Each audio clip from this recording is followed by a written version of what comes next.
নমস্কার, আমি ডক্টর বোধিসত্ত্ব খান চলে এসেছি সহজ শেয়ার বাজারের আরেকটি নতুন এপিসোড নিয়ে। প্রিয় বন্ধুরা, আশা করি সবাই ভালো আছেন এবং সুস্থ আছেন। আজকে নতুন সপ্তাহটা শুরু হলো ভালোভাবে, অর্থাৎ মার্কেট পজিটিভে বন্ধ হলো এবং নিফটি পুনরায় 26,000 দখল করলো বা রিক্লেম করলো বলা চলে। ডেফিনেটলি ভারতবর্ষের পক্ষে ভালো খবর, কিন্তু তার সঙ্গে একটি আশঙ্কার জায়গাও রয়েছে, সেটা যে ভারতবর্ষে যে মার্কেন্ডাইজ রয়েছে অর্থাৎ পণ্য রয়েছে সেখানে কিন্তু ট্রেড ডেফিসিট বৃদ্ধি পেয়েছে। এবং কেন ট্রেড ডেফিসিট বৃদ্ধি পেয়েছে সেটা নিয়ে কিন্তু আমরা আজকের আলোচনা করব। তবে অন্যদিকে যেটা সার্ভিসেস, অর্থাৎ ভারতবর্ষ যে সার্ভিসেস রপ্তানি করে থাকে সেইটা ভারতবর্ষের বৃদ্ধি পেয়েছে। যদিও আমরা যে সার্ভিসেস আমরা আমদানি করে থাকি সেটাও সামান্য বৃদ্ধি পেয়েছে, কিন্তু ওভারঅল সেখানে কিন্তু ট্রেড ডেফিসিট নেই সার্ভিসের তরফ থেকে। সেখানে আমরা কিন্তু বেশি এক্সপোর্ট করছি সার্ভিসেস এবং কম ইম্পোর্ট করছি। ভারতবর্ষের মার্কেন্ডাইজ যেটা রয়েছে অর্থাৎ পণ্য যেটা আমরা রপ্তানি করে থাকি সেখানে ডেফিসিট বেড়েছে অক্টোবর মাসের তুলনায় কতটা, সেটা নিয়ে ডেফিনেটলি আমাদের আলোচনার প্রয়োজন রয়েছে। প্রথম কথা বলে রাখার দরকার যে $42 বিলিয়ন সেটা আপাতত ট্রেড ডেফিসিট মার্কেন্ডাইজ বা পণ্যের মোটামুটি ডেফিসিট সার্বিক ভাবে যদি বলেন। কিভাবে অক্টোবরে যদি দেখেন, অক্টোবর 2025 সেখানে $34.38 বিলিয়ন ট্রেড ডেফিসিট ছিল, অর্থাৎ আমদানি এবং রপ্তানির মধ্যে যে পার্থক্য। এবং সেটা নভেম্বরে সেটা কিন্তু বৃদ্ধি পেয়ে দাঁড়িয়েছে $41.68 বিলিয়ন। এবং মোটামুটি $1 বিলিয়ন ধরে রাখুন, প্রায় 8,700 কোটি টাকা। সুতরাং মোটামুটি প্রায় ধরুন প্রায় 7 বিলিয়ন ডলার অর্থাৎ অতিরিক্ত আমাদের খরচ করতে হচ্ছে। প্রায় 60,000 কোটি টাকার কাছে আমাদের অতিরিক্ত বেরিয়ে যাচ্ছে আমাদের পকেট থেকে, ভারতবর্ষের পকেট থেকে। সেটা আমাদের বিদেশি কোম্পানি বা বিদেশি দেশগুলোকে দিতে হচ্ছে। কি কারণে এই বৃদ্ধি? তার কারণ আমরা বিপুল পরিমাণ সোনা রপ্তানি আমদানি করছি এবং সোনা আমদানি আমাদের দিনকে দিন বৃদ্ধি পেয়ে চলেছে। এর পেছনে ডেফিনেটলি আপনারা জানেন যে আমরা যে এই বিপুল পরিমাণ সোনা আমদানি করছি সেটা কেবলমাত্র ভারতবর্ষের ক্ষেত্রেই সীমিত নয়। একটি দেশ হিসাবে গোটা বিশ্বজুড়ে বিভিন্ন দেশ তারা এখন ফোকাস করছে সোনা আমদানিতে। কেন? তার কারণটা এর আগে বহুবার আলোচনা করেছি, আরেকবার বলে দিই যে ডলার যত দুর্বল হবে, অর্থাৎ ডলার ইন্ডেক্স যত দুর্বল হবে তত কিন্তু সোনার ডিমান্ড বাড়বে। এবং ডলার দুর্বল হওয়ার কারণের যে কারণটা, তার পেছনে ট্রাম্প অ্যাডমিনিস্ট্রেশনের কিন্তু কন্ট্রিবিউশন কম নয়।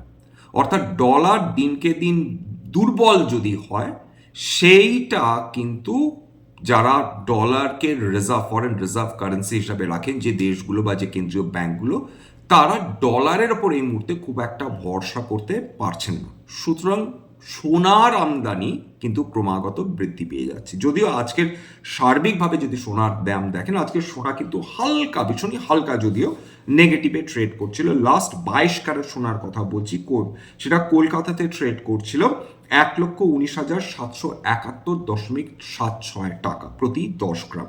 সেটাও কিন্তু এখনো যথেষ্ট হাই, তার কারণ সোনার ডিমান্ড কিন্তু এখনো কমেনি। আন্তর্জাতিক বাজারে ক্রুড অয়েলের দাম স্টেবল রয়েছে। একদিন মোটামুটি প্রায় দিন দুয়েক বেশ ভালো উত্থান দেখেছিল।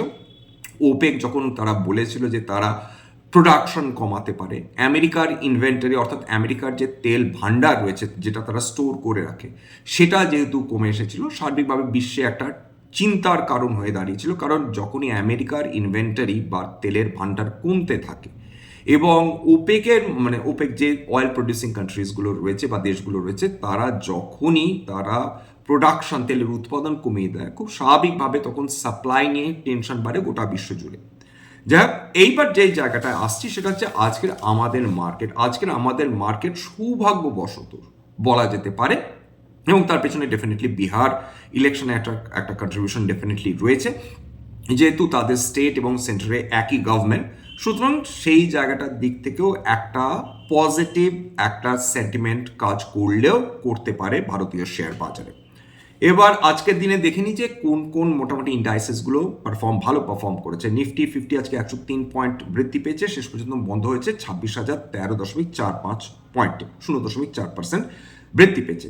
বিএসসি সেন্সেক্স সেটা প্রায় 350 পয়েন্টের উপর বৃদ্ধি পেয়েছে, 0.46% উত্থান। নিফটি ব্যাংক আজকে রেকর্ড হাই ছুঁয়েছে। নিফটি ব্যাংক বিগত কয়েক সপ্তাহ ধরে দারুণ পারফরমেন্স করে চলেছে।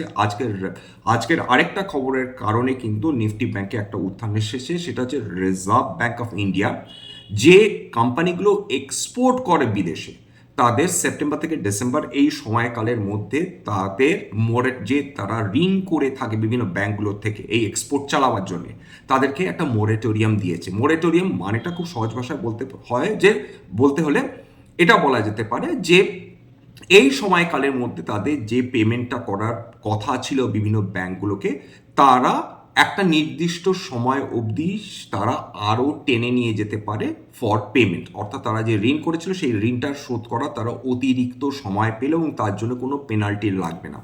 খেয়াল করে দেখুন, যখন কোভিড চলছিল তখনও কিন্তু রিজার্ভ ব্যাংক অফ ইন্ডিয়া বিভিন্ন ধরনের ঋণ, সেটা পার্সোনাল ঋণ বলুন, অটো লোন বলুন বা হোম লোন বলুন, সব কিছুতে কিন্তু একটা মোরেটোরিয়াম তারা গ্রান্ট করেছিলেন, সেটা ব্যক্তি থেকে ইনস্টিটিউশন সবার ক্ষেত্রে। কারণ সেই সময় কোভিডে বহু মানুষের চাকরি চলে গিয়েছিল, বহু মানুষের রোজগার বন্ধ হয়ে গিয়েছিল, এমনকি বিভিন্ন ইনস্টিটিউশনস বা ব্যবসাগুলো তারা কিন্তু রোজগার করতে পারছিল না। সুতরাং মোরেটোরিয়াম ভারতবর্ষের নতুন কিছু নয়। ভারতবর্ষের এটা যখনই একটা বিপদ আসে, কোনো এক্সটার্নাল হতে পারে, ইন্টারনাল হতে পারে, তখন কিন্তু এই ধরনের মোরেটোরিয়াম গ্রান্ট করা হয় খুব স্বাভাবিকভাবে। এইবার কেন ব্যাংকগুলো বাড়লো, তার কারণটা হচ্ছে যে ব্যাংকগুলোর ক্ষেত্রে হয়তো এই মোরেটোরিয়ামের কারণে তাদের অর্থ এই মুহূর্তে তারা পাবে না, কিন্তু সেটা ডেফিনেটলি নন পারফর্মিং অ্যাসেট বা নন পারফর্মিং লোন হিসাবে সেটা ট্রিটেড হবে না।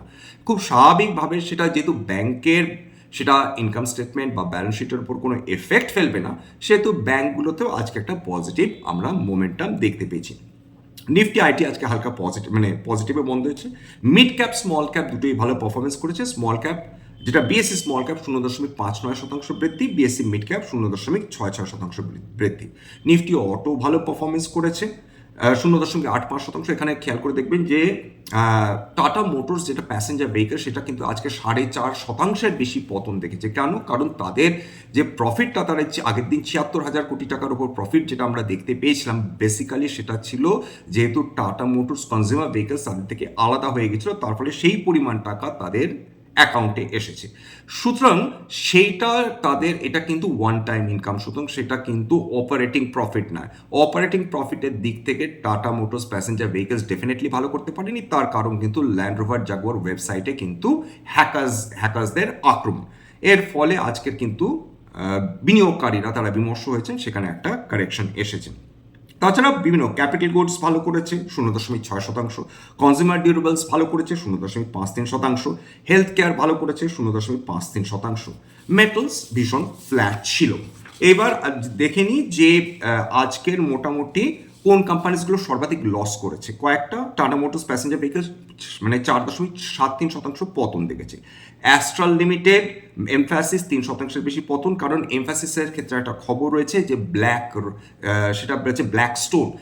আসলে ব্ল্যাকস্টোন এবং ব্ল্যাক রক আগে দুটো একটা অ্যাসেট ম্যানেজমেন্ট কোম্পানি, দুটো এক ছিল।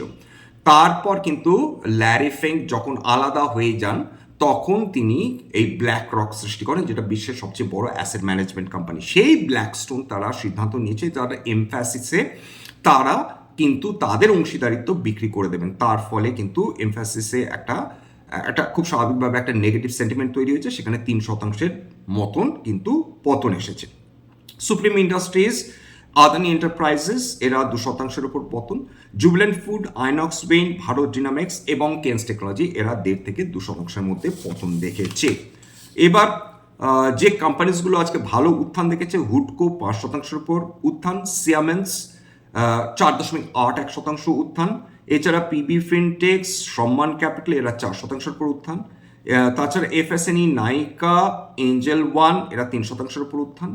Marico, yes bank, TVS motor, IIFL finance, 197 Paytm এরা 2.5 থেকে 3% মধ্যে উত্থান দেখেছে।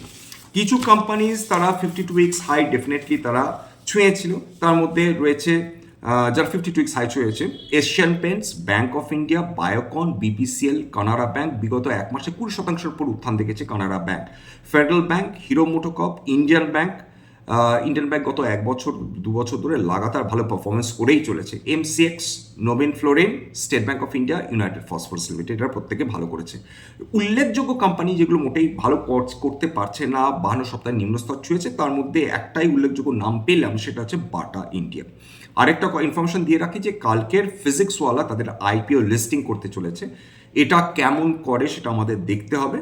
এখানে কিন্তু মানে যেটাকে বলে এন্ট্রি বেরিয়ার বলতে ফিজিক্সওয়ালার মতন কোম্পানির ক্ষেত্রে খুব বেশি এন্ট্রি বেরিয়ার নেই। এটা ইজিলি রেপ্লিকেবল বিজনেস, অর্থাৎ এমন একটা বিজনেস যেটা সহজে রেপ্লিকেট করা যায়, যেটা সহজেই করা সম্ভব।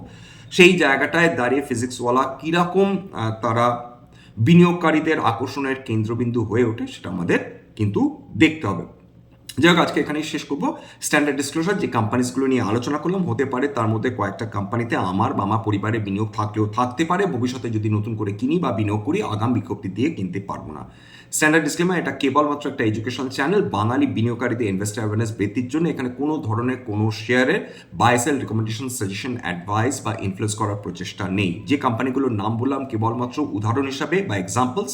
আমার কথা শুনে যদি কোনো শেয়ারের ব্যাপারে বাই সেল সিদ্ধান্ত নেন ক্ষতির মুখোমুখি হতে পারেন, সুতরাং সবসময় একজন সেবি রেজিস্টার্ড ইনভেস্টমেন্ট অ্যাডভাইজারের পরামর্শ নেওয়ার চেষ্টা করবেন বা নিজের ডিউ ডিলিজেন্স করবেন, সেক্ষেত্রে আপনারা উপকৃত হলেও হতে পারেন। সবার শেষে একজন সাবস্ক্রাইবার তিনি প্রশ্ন করেছিলেন যে ট্রাম্প খুব রিসেন্টলি তিনি তাদের সেনেটে ওঠা একটা আবদার বলা যেতে পারে যে যে দেশগুলো রাশিয়ার কাছ থেকে তেল কিনছে তাদের ওপর 500% ট্যারিফ বসানো হোক। ট্রাম্প তাতে বলেছেন এটা খুব ভালো একটা প্রস্তাব। প্রথম কথা, তিনি চায়নার ওপর প্রায় 120% উপর ট্যারিফ বসাতে গিয়ে দেখেছেন সেটা ফিজিবল না, সেটা তার পক্ষে সম্ভব না, আমেরিকা ভাতে মারা পড়বে লিটারালি। সুতরাং সেইটা তিনি আপাতত সেই মতলব তিনি ত্যাগ করেছেন। সুতরাং তিনি যদি মনে করেন ভারতবর্ষের উপর 500% ট্যারিফ বসাবে, কিছুই হবে না। ভারতবর্ষ থেকে যে এক্সপোর্টসগুলো হচ্ছিল সেটা সম্পূর্ণভাবে বন্ধ হয়ে যাবে এবং ভারতবর্ষ তখন রিটালিয়েশনের কথা ভাববে কিনা সেটা তো পরের কথা, কিন্তু ভারতবর্ষ 140 কোটির মার্কেট, 140 কোটি মানুষের মার্কেট, এত লিকুইডিটি একটা মার্কেট, সেটা আমেরিকা সহজে ছেড়ে দেবে। ডোনাল্ড ট্রাম্প আসলে আদতে একজন ব্যবসাদার, মাথায় রাখবেন, বিলিয়নার ব্যবসাদার। সুতরাং তিনি আমেরিকার ক্ষতি সার্বিকভাবে ক্ষতি করে, নিজের ক্ষতি করে তিনি ভারতবর্ষের উপর 500% ট্যারিফ বসাবেন, এটা একটু ডিফিকাল্ট।